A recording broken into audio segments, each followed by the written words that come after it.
इनका दलितों से कुछ भी लेना देना नहीं, दूर दूर तक लेना देना नहीं है। अगर आप लोगों को यकीन ना हो तो जब हिंदू कोड बिल लाया जा रहा था, बाबा साहब अम्बेडकर उसको लाना चाहते थे, उस वक्त की डिबेट पढ़ लीजिएगा। तो गर्व से हिंदू कहना कोई अपराध नहीं है, कोई सांप्रदायिकता नहीं है। लेकिन अगर मैं किसी दूसरे धर्म के खिलाफ अगर नफरत फैलाता हूं तो सांप्रदायिकता है, क्योंकि बाबा साहब अम्बेडकर ने कहा था कि हिंदू राष्ट्र का विचार एक बेहद खतरनाक विचार है, इसको हर हाल में रोकना चाहिए। गूगल करिएगा, इंडियन एक्सप्रेस में एक लेख उन्होंने लिखा था जिसमें उन्होंने कहा था भारत का संविधान को बदलने की जरूरत। जब सुभाष बोस आजादी की लड़ाई के लिए एक सेना तैयार कर रहे थे, तब अंग्रेजों की सेना में लोगों को शामिल करने की जद्दोजहद कौन कर रहा था? जब भगत सिंह, चंद्रशेखर आजाद जैसे लोग शहादत दे रहे थे, जब फांसी के फंदे पर झूल रहे थे, तब ये अंग्रेजों की दलाली कर रहे थे।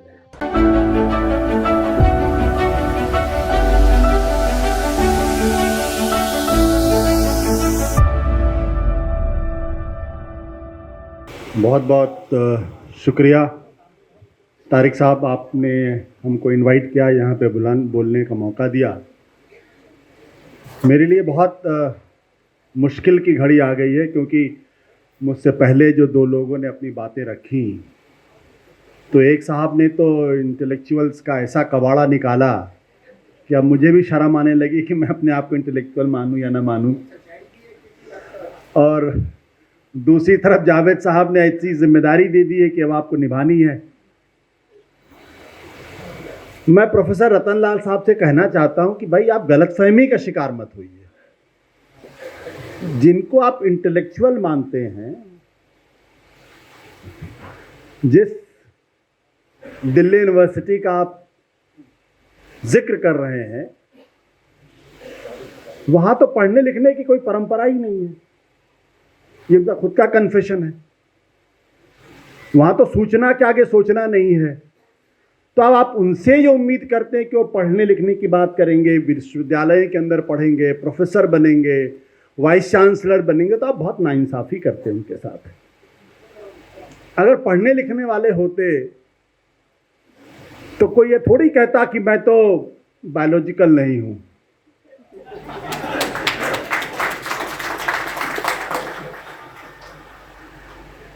मैं तो बायोलॉजिकल हूं।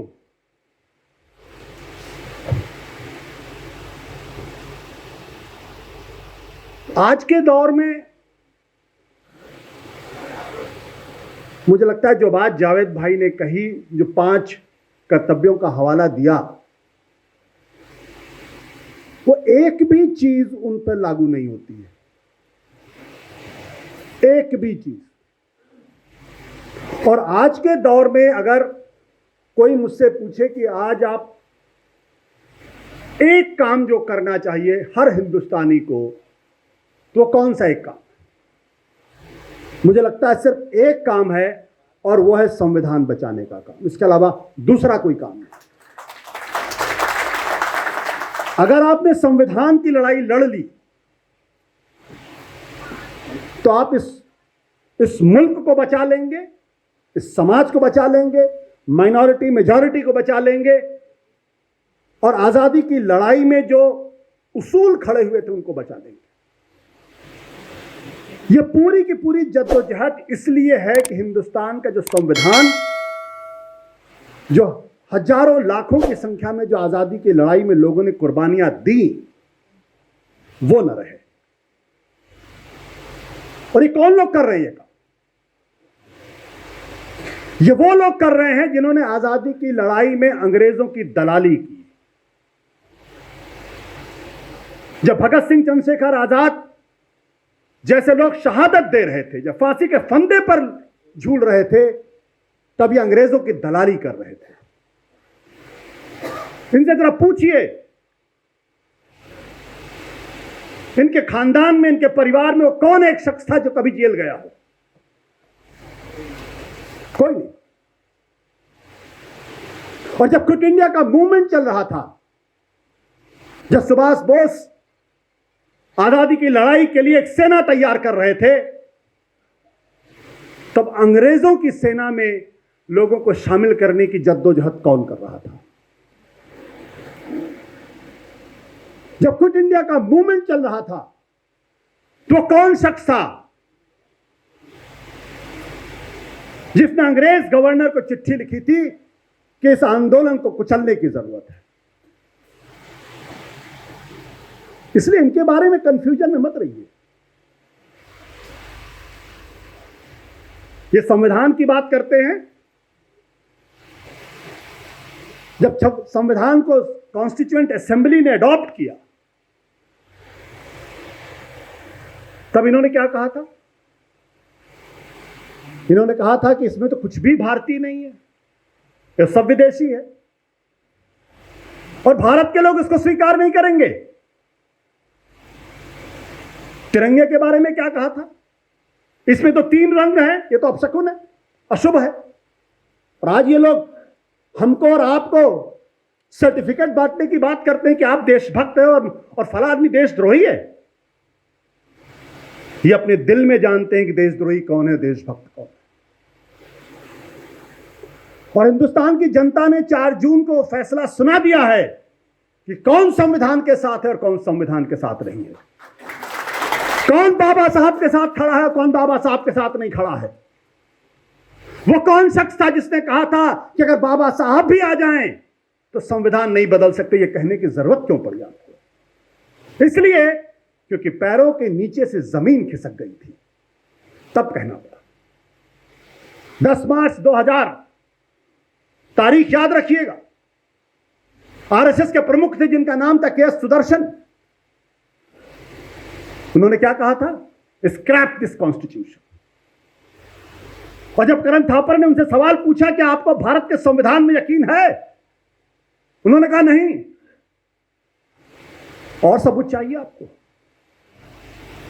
प्रोफेसर राजेंद्र सिंह, रज्जू भैया, गूगल करिएगा, इंडियन एक्सप्रेस में एक लेख उन्होंने लिखा था जिसमें उन्होंने कहा था भारत का संविधान को बदलने की जरूरत है। तो ये जो लड़ाई है, संविधान को बचाने की लड़ाई है, ये सिर्फ हिंदू और मुसलमान का सवाल नहीं है, ये इस मुल्क का सवाल है, ये इस देश का सवाल है, ये इस देश की आजादी का सवाल है।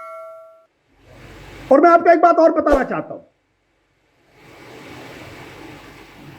ये लड़ाई सिर्फ मुसलमानों की लड़ाई नहीं है, यह लड़ाई इस देश के हर उस हिंदू की भी लड़ाई है जिसको इस संविधान में यकीन है और जो मानता है कि हिंदू धर्म में इस बात की आजादी है कि मैं कह सकूं कि मैं ईश्वर को नहीं मानता हूं, फिर भी मैं हिंदू हूं।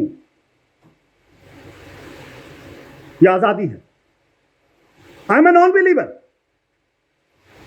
लेकिन यह आजादी मुझे मेरा धर्म, मेरा संविधान, मेरा देश, मेरा मुल्क मुझे यह आजादी देता है। तुम मुझसे नहीं छीन सकते।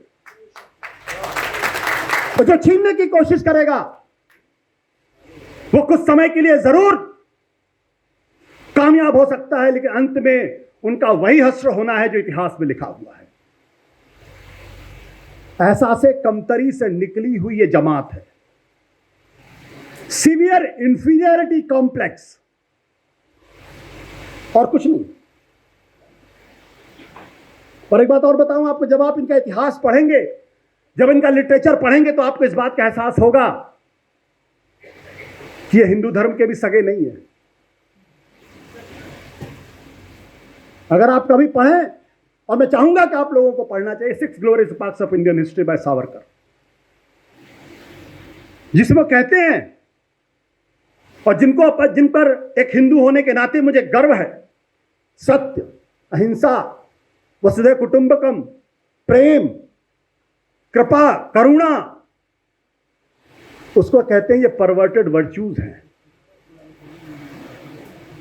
ये परवर्टेड वर्च्यूज हैं क्योंकि इसी की वजह से हिंदुस्तान हिंदू गुलाम रहा। ये उसको बदलना चाहते हैं, तो खतरा बहुत गहरा है ये। और जब ये हिंदू राष्ट्र की बात करते हैं तो बाबा साहब अंबेडकर, हिंदू राष्ट्र दोनों एक साथ नहीं चल सकते, और बाबा साहब अंबेडकर और सरदार पटेल भी एक साथ नहीं चल सकते, क्योंकि बाबा साहब अंबेडकर ने कहा था कि हिंदू राष्ट्र का विचार एक बेहद खतरनाक विचार है, इसको हर हाल में रोकना चाहिए। प्रोफेसर रतनलाल जी यहां पे बैठे हुए हैं, अगर मैं गलत कर रहा हूं तो आप मुझे बताइएगा, टोकिएगा मुझे।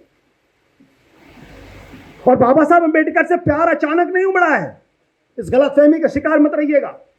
इनका दलितों से कोई लेना देना नहीं, इनका पिछड़ों से कोई लेना देना नहीं है, इनका दलितों से कुछ भी लेना देना नहीं, दूर दूर तक लेना देना नहीं है। अगर आप लोगों को यकीन ना हो तो जब हिंदू कोड बिल लाया जा रहा था, बाबा साहब अंबेडकर उसको लाना चाहते थे, उस वक्त की डिबेट पढ़ लीजिएगा। वो कौन लोग थे जिन्होंने पुतले जलाए? वो कौन लोग थे जो बाबा साहब अंबेडकर को गालियां दे रहे थे?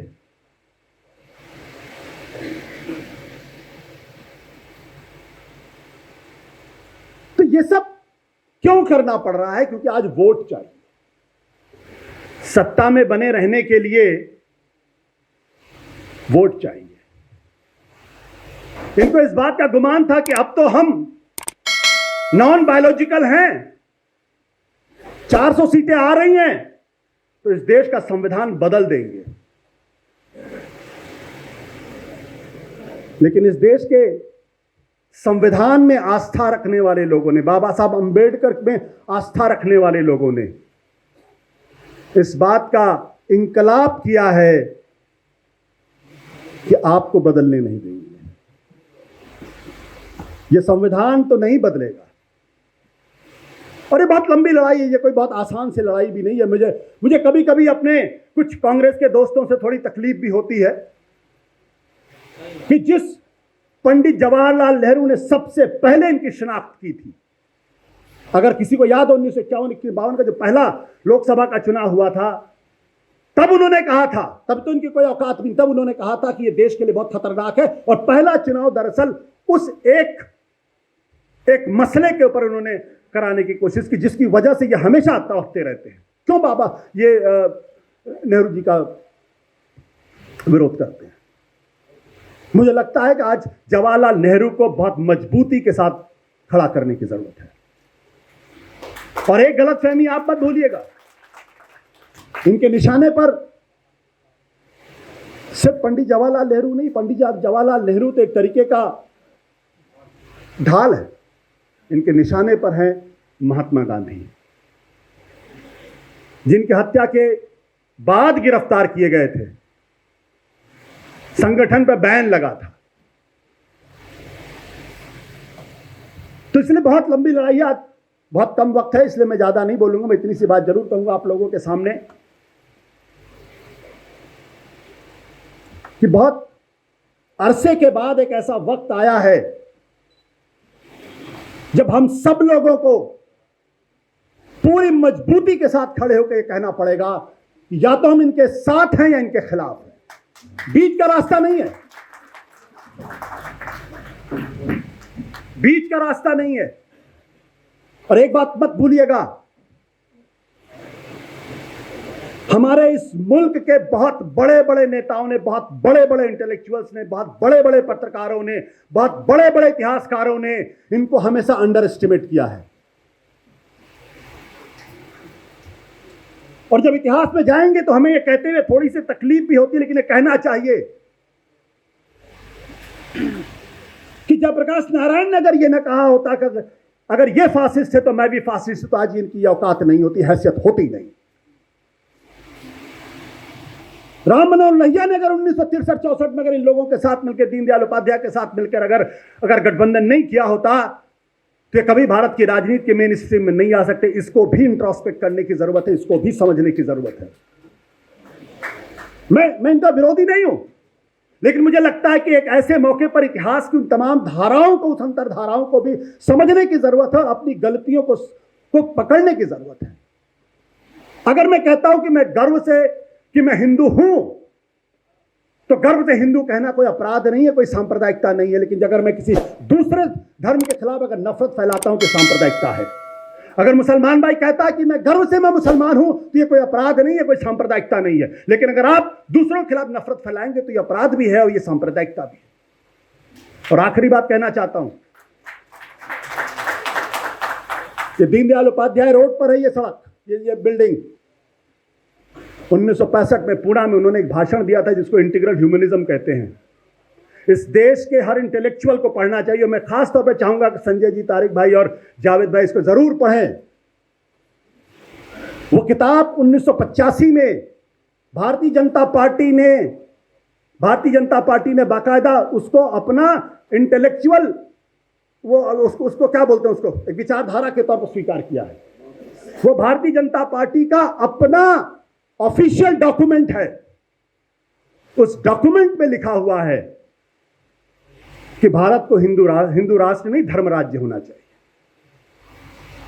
उसमें ऑफिशियली लिखा हुआ है, उसमें ऑफिशियली लिखा हुआ कि भारत का जो संविधान है, ये संविधान भारत की एकता और अखंडता के खिलाफ है।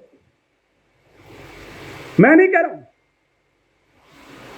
उसमें ऑफिशियली लिखा हुआ है कि भारत को फेडरल स्ट्रक्चर नहीं होना चाहिए, unitary form of the government होना चाहिए। ये वन स्टेट वन नेशन की जो बात कहते हैं वो दरअसल वही है कि इस देश के अंदर एक नेता हो, एक संसद हो और एक ही पार्टी हो, बाकी किसी का कोई अस्तित्व नहीं होना चाहिए। ये जो धर्म राज्य की बात करते हो, और वो भी क्या कहते हैं धर्म राज्य में, मैं चाहूंगा कि आप सब लोग उसको पढ़ें। वो क्या कहते हैं धर्म राज्य में क्या है? संसद सुप्रीम नहीं होगी, मेजॉरिटी सुप्रीम नहीं होगी, आम जनता सुप्रीम नहीं होगी, सुप्रीम होगा धर्म। क्या हमको आपको ये मंजूर है? इसका मतलब क्या है कि जो मौजूदा संसदीय व्यवस्था है इसको उठा के फेंक दीजिए और वैसी व्यवस्था ला दिए जहां कुछ धर्म गुरुओं को इकट्ठा कर लिए, वो तय करेंगे कि कौन धर्म के विरुद्ध है, कौन धर्म के अनुरूप है। लेकिन मैं एक बात और आपसे कहना चाहता हूं कि धर्म में कोई बुराई नहीं है। बुराई ये जो तमाम लोग खड़े हो जाते हैं धर्म के सौदागर, धंधा करने वाले लोग, दरअसल दिक्कत उनकी वजह से होती है। इसलिए ज्यादा वक्त न लेते हुए मैं इतनी बात कहूंगा कि आज जिस विषय पर ये सेमिनार है ये बहुत जरूरी है। हम अगर एक चीज ठान लें कि कुछ भी हो जाए इस देश के संविधान को बदलने नहीं देंगे और उसके लिए जो कुछ भी कुर्बानी देनी पड़ी हम देने के लिए तैयार है, तो मान लीजिएगा इनकी पराजय निश्चित है। और 2024 के चुनाव में यही हुआ है और इसीलिए इनकी हालत खराब है। लेकिन कमजोर अभी भी मत समझिएगा, अंडर एस्टिमेट मत करिएगा। ये बहुत ऑर्गेनाइज्ड फोर्स है, दुनिया के सबसे ऑर्गेनाइज्ड फोर्स है। दिक्कत क्या है कि पढ़े लिखे लोग ऑर्गेनाइज नहीं होते, वो अलग अलग जुबान में बात करते हैं और अलग अलग तंजीमें बन जाती हैं उनकी। लेकिन 100 साल हो गए आज तक इनके अंदर कोई दूसरी तंजीम नहीं बनी, एक ही तंजीम कर रही। सीखने की जरूरत है इनसे भी। बहुत बहुत शुक्रिया। देखते रहिए नीलकमल टीवी। आपको अगर हमारा वीडियो अच्छा लगता है तो हमारे चैनल को सब्सक्राइब करिए, वीडियो को लाइक करिए, शेयर करिए। धन्यवाद।